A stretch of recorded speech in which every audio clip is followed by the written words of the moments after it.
মিনাখা তৃণমূল বিধায়কের বাড়ির পাশের ক্লাবে ত্রাণের পাহাড়। বিধায়ক উষারানী মণ্ডলের বাড়ির পাশের ক্লাবে মজুদ সরকারি ত্রাণ। ক্লাব ঘরে থরে থরে সাজানো রয়েছে ত্রিপল, শালি, কম্বল সহ ত্রাণ সামগ্রী। মিনাখার ব্রাহ্মণচকে বিধায়কের বাড়িতে বিক্ষোভ এলাকাবাসীদের।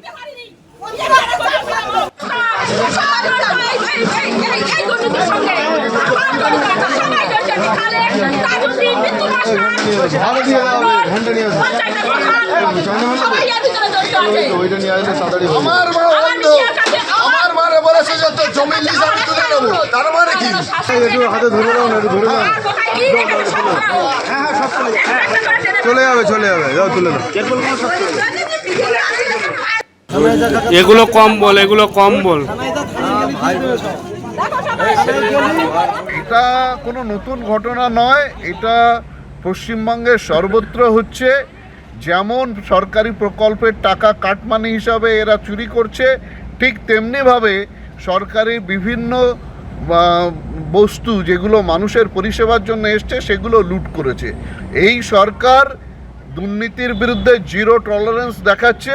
তো এই বিজেপি সরকারের আমলে কোনো দুর্নীতিবাজ পার পাবে না। প্রশাসন প্রত্যেককে গ্রেপ্তার করবে এবং প্রত্যেককে যথাযথ শাস্তির ব্যবস্থা করবে। একের পর এক অভিযোগ আর তারপর গ্রেপ্তার একের পর এক তৃণমূল নেতা। কলকাতায় গ্রেপ্তার আরও এক তৃণমূল কাউন্সিলর। গ্রেপ্তার তৃণমূল কাউন্সিলর বাপ্পাদিত্য দাশগুপ্ত। তোলাবাজির অভিযোগে গ্রেপ্তার 101 নম্বর ওয়ার্ডের তৃণমূল কাউন্সিলর বাপ্পাদিত্য দাশগুপ্ত। রাতেই পাটুলি থানায় আনা হয় বাপ্পাদিত্য দাশগুপ্তকে। বাপ্পাদিত্য দাশগুপ্তকে দেখে ওঠে চোর স্লোগান।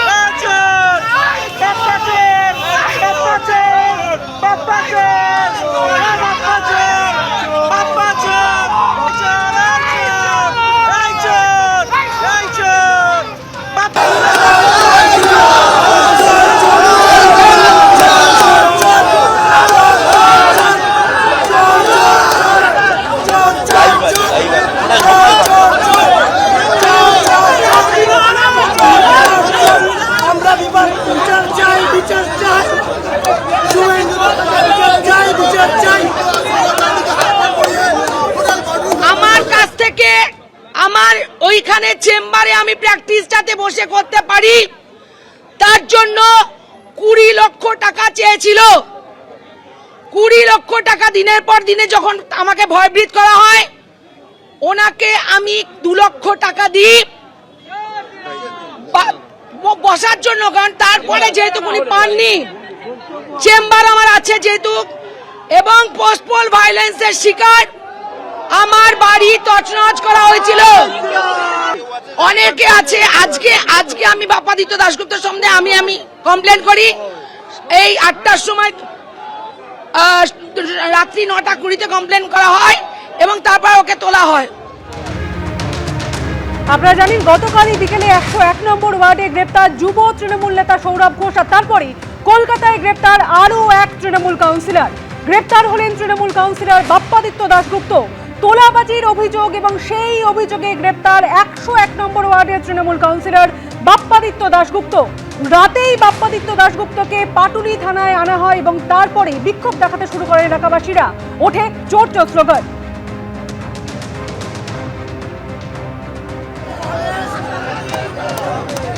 দেখো পাটুলি থানার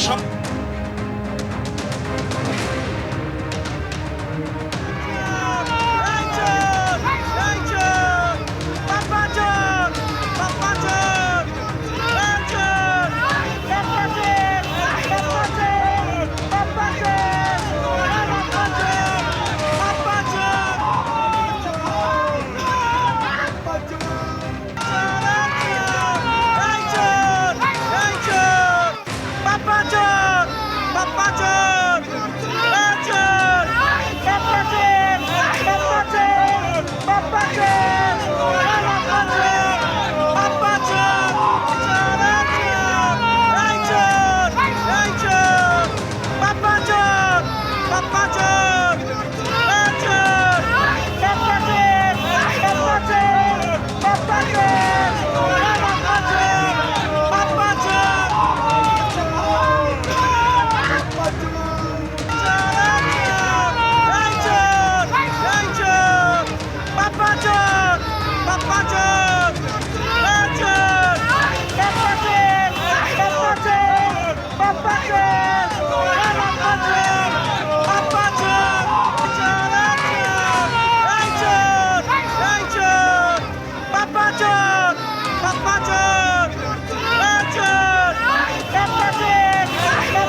একজন আইনজীবী তিনি কিন্তু আজকে বাপ্পাদিত্য দাশগুপ্ত সহ তার যারা সাকরেত রয়েছে তাদের বিরুদ্ধে অভিযোগ করেছেন এবং সেই অভিযোগের ভিত্তিতেই কিন্তু গ্রেপ্তার হয়েছে। কিন্তু তিনি একা নন, এখানে যত মানুষ দেখছো প্রত্যেকেরই কিন্তু পৃথক পৃথক অভিযোগ রয়েছে। কারোর বাড়ির জায়গা দখল করে নেওয়া হয়েছে, কেউ বাড়ি তৈরি করতে গেছিলেন সেখানে তোলার টাকা চাওয়া হয়েছে, টাকা না দিলে কাজ বন্ধ করে দেওয়া, বাড়ি ভেঙে দেওয়া, জায়গা দখল করে ড্রেন তৈরি করা, তোলাবাজি, মারধর, পোস্টপল ভায়োলেন্স, একাধিক অভিযোগ রয়েছে এই বাপ্পাদিত্য দাশগুপ্তর বিরুদ্ধে। আমি এখানে একে একে যারা আছে প্রত্যেকের সঙ্গেই কথা বলবো। 101 থেকে গিয়ে আমার বাড়িতে অসীম চক্রবর্তী, পুলক ভট্টাচার্য, কমল মজুমদার, প্রবীণ চক্রবর্তী, ওরা গিয়ে আমার বাড়ির গেট কেটে গ্রিল ভেঙে আজও আমার ভাঙা পড়ে আছে। 2021-এ আমি বিজেপি করি, তারপর 21-এ যখন আমরা হেরে গেলাম তখন আমাদের গাড়ি ভাঙচুর করে আমাদের ধরে নিয়ে 50 জন মেরে বাগান বাড়িতে আটকে রেখেছিল।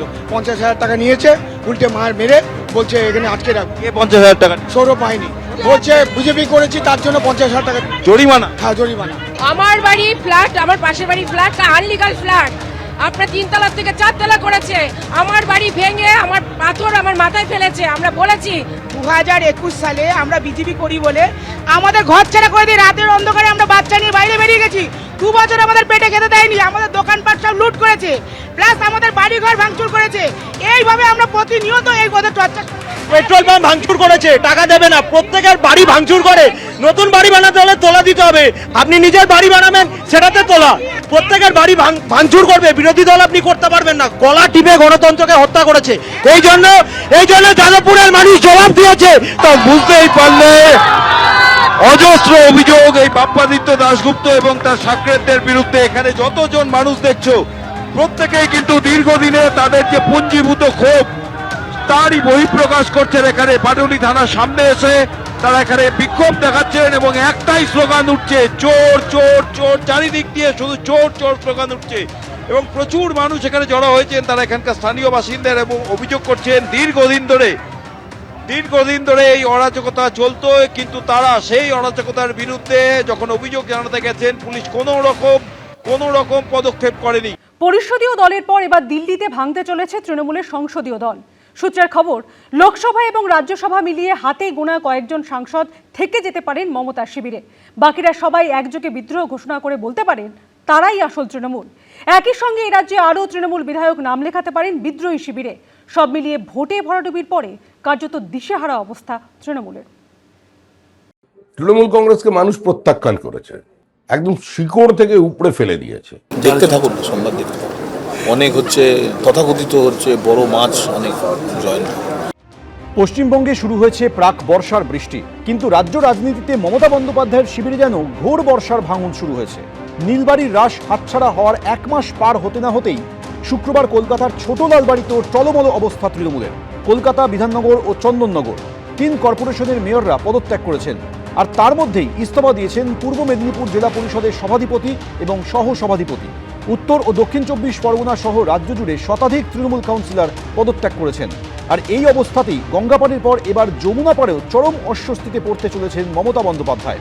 সূত্রে খবর, পরিষদীয় দলের পর এবার দিল্লিতে ভাঙতে চলেছে তৃণমূলের সংসদীয় দল। লোকসভা ও রাজ্যসভা মিলিয়ে হাতে গোনা কয়েকজন সাংসদ থেকে যেতে পারেন মমতা শিবিরে। বাকিরা সবাই একযোগে বিদ্রোহ ঘোষণা করে বলতে পারেন তারাই আসল তৃণমূল। আমাদেরও তো একটা সৌজন্য আছে, রাজনৈতিক রুচিবোধ আছে। তো দিকভ্রান্ত কিছু মানুষ যদি এদিকে ওদিকে ঘোরাঘুরি করেন, তারা যদি ফোন করেন, তো ফোন ধরাটাও তো একটা ভদ্রতা এবং সেটাই স্বাভাবিক, ধরা উচিত। কেউ যদি আসেন বাড়িতে দেখা করতে, তাহলে তাকে তো বসানো উচিত, চা খাওয়ানো উচিত। তো সেটা যদি আমাদের কেউ করে থাকে, করছেন। অর্থাৎ গোটা পরিস্থিতি থেকে একটা ইঙ্গিত স্পষ্ট যে দিল্লিতেও ঋতব্রত মডেলেই ভাঙতে পারে তৃণমূলের সংসদীয় দল। অর্থাৎ দলত্যাগ নয়, সরাসরি বিজেপিতে যোগদানও নয়, কৌশলে আলাদা গোষ্ঠী তৈরি করে মমতা বন্দ্যোপাধ্যায়ের থেকে দূরে সরে যাওয়া।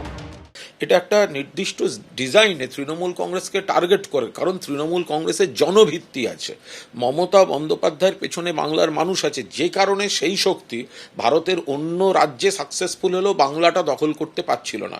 হঠাৎ ভোটের পর দলটা যখন বিরোধী আসনে, তখন মনে হলো যে দলে কথা বলা যাচ্ছে না, তখন মনে হলো সম্মান নেই। তার আগের দিন অবধি তো এই দলের নমিনেশন নেওয়ার জন্য লবি করেছেন। বীরত্বটা এই মহিলার উপর কেন্দ্র করে আপনি মঞ্চটাকে তৈরি করছেন কেন? ছেড়ে দিয়ে নির্দল হয়ে করুন না, কে বারণ করেছে? আমরা তো একটা রাজনৈতিক দল, হরিনাম সংকীর্তনের দল নয়, পলিটিক্যাল পার্টি, ব্যান্ড পার্টি তো নয়। এটা মনে করার কোনো কারণ নেই যে তাদের বিজেপি নিয়ে নেবে। দরজা এখন বন্ধ। সোমবার দিল্লিতে ইন্ডি জোটের বৈঠক, সেদিনই কি বড়সড় কিছু ঘটতে চলেছে? যারা নির্বাচনে জিতেছেন বা বিভিন্ন জায়গার জনপ্রতিনিধি আছেন বা এমনকি যারা এই মুহূর্তে সাংসদ, তারাও এই রাজনৈতিক দলটিতে থাকার ব্যাপারে খুব বেশি কিন্তু যে মোটিভেশন সেইটা দেখাচ্ছেন না। তার মধ্যে একটি বড় কারণ অবশ্যই যে আগের সরকারের যে দুর্নীতি বা দুর্বৃত্তায়ন, তার সঙ্গে তারা আর সেভাবে যুক্তও থাকতে চাইছেন না, এবং যদি আগে যুক্ত থেকে থাকেন সেক্ষেত্রে নতুন দলে যাওয়া বা অন্য কোনো দল করে একটা আপোষের মাধ্যমে সেই ঝামেলা এড়িয়ে থাকার চেষ্টা করছেন। একেবারেই তাসের ঘরের মতো ভেঙে পড়ছে এবং দলটি উঠে যাওয়ার সময়ের অপেক্ষা। মমতা বন্দ্যোপাধ্যায় দিল্লিতে থাকার দিনটাকেই কি বিদ্রোহ ঘোষণার জন্য বেছে নিতে চলেছে তৃণমূলের বিদ্রোহী সাংসদরা? বিজেন্দ্র সিংহ, এবিপি আনন্দ। পুরসভা, বিধানসভা, কর্পোরেশন, জেলা পরিষদের পর এবার সংসদেও ভাঙতে চলেছে তৃণমূল। সূত্রের খবর, লোকসভার 28 জন সাংসদের মধ্যে 24 জনেরই মন এখন উড়ু উড়ু, আর তার মধ্যে অন্তত 20 জন বিপ্লবের জন্য একেবারে প্রস্তুত। শুধুমাত্র 4 জন মমতা বন্দ্যোপাধ্যায়ের শিবিরে থাকছেন বলে সূত্রের খবর। রাজ্যসভায় তৃণমূলের 13 জন সাংসদের মধ্যে বিদ্রোহীদের তালিকায় রয়েছেন 9 জন। ঈশ্বরের নামে শপথ করিতেছি, हम डरपोक नहीं है। সহজ পাঠে রবীন্দ্রনাথ ঠাকুর লিখেছিলেন, কাল ছিল ডাল খালি, আজ ফুলে যায় ভরে। গত 15 বছরে ক্ষমতায় থাকাকালীন এভাবেই ফুলে ফুলে ঘাস ফুলের বাগান ভরে উঠেছিল, কিন্তু ক্ষমতা যেতেই রাতারাতি বাগান ছাড়খাড়। লণ্ডভণ্ড মমতা বন্দ্যোপাধ্যায়ের তৈরি তৃণমূল। পুরসভা, বিধানসভা, কর্পোরেশন, জেলা পরিষদের পর এবার সংসদেও ভাঙতে চলেছে তৃণমূল। বিধানসভায় বিদ্রোহী বিধায়করা যখন জোট বেঁধে তার নির্দেশ খারিজ করে দিয়েছিলেন, তখন চুপ করে বসে তা দেখতে হয়েছিল মমতা বন্দ্যোপাধ্যায়কে। এবার সংসদীয় দলও যখন ভাঙনের মুখে, তখনও তা আটকানোর কার্যত কোনো ক্ষমতাই নেই একদা তৃণমূলের সর্বেসর্বার হাতে। লোকসভা ও রাজ্যসভা মিলিয়ে তৃণমূলের বর্তমান সাংসদ সংখ্যা 41, লোকসভায় 28, রাজ্যসভায় 13। সূত্রের খবর, লোকসভার 28 জন সাংসদের মধ্যে 24 জনেরই মন এখন উড়ু উড়ু, তার মধ্যে অন্তত 20 জন তো বিপ্লবের জন্য একেবারে প্রস্তুত। সূত্রের খবর, এরা মমতা বন্দ্যোপাধ্যায়ের সঙ্গ ছাড়তে মনস্থির করে ফেলেছেন। শুধুমাত্র 4 জন মমতা বন্দ্যোপাধ্যায়ের শিবিরে থাকছেন বলে সূত্রে খবর। এরা হলেন অভিষেক বন্দ্যোপাধ্যায়, কল্যাণ বন্দ্যোপাধ্যায়, সুদীপ বন্দ্যোপাধ্যায় ও মালা রায়। ভাঙারও তো একটা বিজ্ঞান আছে, ভাঙা শিখতে হয়। অপরূপভাবে ভাঙা, গড়ার চেয়েও মূল্যবান কখনো স্বপ্ন। কিন্তু দূর দূর পর্যন্ত এর সঙ্গে বিজেপির কোথাও কোনো সম্পর্ক নেই। সূত্রে খবর, শুধু লোকসভায় নয়, রাজ্যসভাতেও ভাঙতে চলেছে তৃণমূল। অভিষেক ব্যানার্জির হাই হ্যান্ডেডনেস, যেইভাবে দলকে পরিচালনা করছিলেন এবং সেটাতে মমতা বন্দ্যোপাধ্যায় বিষয়টি বুঝেও চুপ থাকা, এটাই তো কারণ সবার ক্ষেত্রে।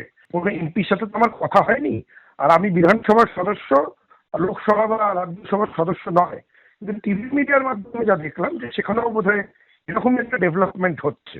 এবার সেটা দেখে আমার যা মনে হলো যে ক্ষোভের কারণ সবার একই হবে। সূত্রের খবর, রাজ্যসভায় তৃণমূলের 13 জন সাংসদের মধ্যে বিদ্রোহীদের তালিকায় রয়েছেন 9 জন। যে 4 জন মমতা বন্দ্যোপাধ্যায়ের পাশে থাকছেন বলে জানা যাচ্ছে তারা হলেন ডেরেক ওব্রায়েন, দোলা সেন, সাগরিকা ঘোষ এবং মেনকা গুরুস্বামী। যারা এই মুহূর্তে সাংসদ, তারাও এই রাজনৈতিক দলটিতে থাকার ব্যাপারে খুব বেশি কিন্তু যে মোটিভেশন সেইটা দেখাচ্ছেন না। তাদের মধ্যে কয়েকজন অবশ্যই থেকে যাচ্ছেন মমতা বন্দ্যোপাধ্যায়ের সঙ্গে। আগের সরকারের যে দুর্নীতি বা দুর্বৃত্তায়ন, তার সঙ্গে তারা আর সেভাবে যুক্তও থাকতে চাইছেন না, এবং যদি আগে যুক্ত থেকে থাকেন সেক্ষেত্রে নতুন দলে যাওয়া বা অন্য কোনো দল করে একটা আপোষের মাধ্যমে সেই ঝামেলা এড়িয়ে থাকার চেষ্টা করছেন। শনিবার দিল্লি গেছেন অভিষেক বন্দ্যোপাধ্যায়, কিন্তু রাজনৈতিক মহলের ধারণা তাঁর প্রতি তৃণমূলের সাংসদ বিধায়কদের একটা বড় অংশের যে বিশাল ক্ষোভ, তাতে তাঁর পক্ষে দিল্লি গিয়েও ভাঙন ঠেকানো কার্যত অসম্ভব। যে বিগত কয়েক বছরে যে বৈভব, যে অস্বচ্ছতা, যে দুর্বৃত্তায়ন ঘটেছিল, তাতে আমার কোনো সহমত ছিল না, এবং বিগত 5-7 বছরের এই বৈভব, এতে আমি অভ্যস্ত নই। সব মিলিয়ে এখন যা পরিস্থিতি, তাতে তৃণমূলের সংসদীয় দলে ভাঙন নিছকই সময়ের অপেক্ষা। প্রশ্ন একটাই, তা কবে হবে? সোমবার দিল্লিতে ইন্ডি জোটের বৈঠকে উপস্থিত থাকার কথা মমতা বন্দ্যোপাধ্যায়ের, সেদিনই কি বিদ্রোহী সাংসদরা আনুষ্ঠানিকভাবে বিদ্রোহের ঘোষণা করে তাকে রাজনৈতিকভাবে আরও নিঃসঙ্গ করে দেওয়ার কৌশল নেবেন? প্রশ্ন রাজনৈতিক মহলে। বিজেন্দ্র সিংহ, এবিপি আনন্দ। তৃণমূলে কি বিদ্রোহী বিধায়কদের সংখ্যা আরও বাড়বে? জল্পনা উস্কে দিলেন বাগনানের বিদ্রোহী বিধায়ক অরুণাভ সেন। বললেন সোমবার তথাকথিত আরও বড় মাছও জয়েন করবে। তৃণমূল থেকে বহিষ্কৃত বিধায়ক সন্দীপন সাহার দাবি তাদের পক্ষে সংখ্যাটা রোজই বাড়ছে। আর এই প্রেক্ষাপটে তৃণমূলকে আক্রমণ করতে ছাড়েনি বিজেপি ও কংগ্রেস। অনেক আগে আমরা বলেছিলাম যে পশ্চিমবঙ্গে যেদিনকে ক্ষমতা থাকবে না, তৃণমূল পার্টি ভেঙে চুরমার হয়ে যাবে 24 ঘন্টার মধ্যে। মমতা বন্দ্যোপাধ্যায় যখন কংগ্রেস ভেঙে বেরিয়ে এসে নিজের দল তৈরি করেছিলেন এবং নাম রেখেছিলেন তৃণমূল কংগ্রেস, তখন তার নেপথ্যে মূল কারণ ছিল যে তিনি মনে করতেন নিচুতলার অর্থাৎ তৃণমূল স্তরের মানুষের ও কংগ্রেস কর্মী সমর্থকদের প্রকৃত প্রতিনিধি তিনি তাদের কথা বোঝেন, তাদের কথা বলেন। কিন্তু এখন নিচুতলা, মাঝতলা, উঁচুতলা সর্বস্তর থেকেই কার্যত বিচ্ছিন্ন হয়ে গিয়েছেন তিনি। একদা জননেত্রী, আজ জনবিচ্ছিন্ন। ক্ষমতায় থাকাকালীন তিনি ও তার সেনাপতিরা যে কায়দায় কংগ্রেস সিপিএম ভাঙিয়েছিলেন, আজ তার তৃণমূলও ভাঙছে, তবে ভিতর থেকে ভিন্ন কৌশলে। আর তাকে চুপ করে বসে দেখতে হচ্ছে। মতাদর্শবিহীন, লক্ষ্যভ্রষ্টহীন একটা জনগোষ্ঠী যদি নিজেকে রাজনৈতিক দল বলে পরিচয় দেয়, তো তারা তো এভাবেই ভেঙে যায়। বিধানসভায় ইতিমধ্যেই মমতাপন্থীরা সংখ্যার নিরিখে দুর্বল। ঋতব্রত বন্দ্যোপাধ্যায়রা বলছেন তারাই আসল তৃণমূল। 58 জন বিধায়ক ইতিমধ্যেই তাঁদের দিকে। সংখ্যাটা আরও বাড়তে পারে বলে স্পষ্ট ইঙ্গিত দিচ্ছেন বিদ্রোহীরা।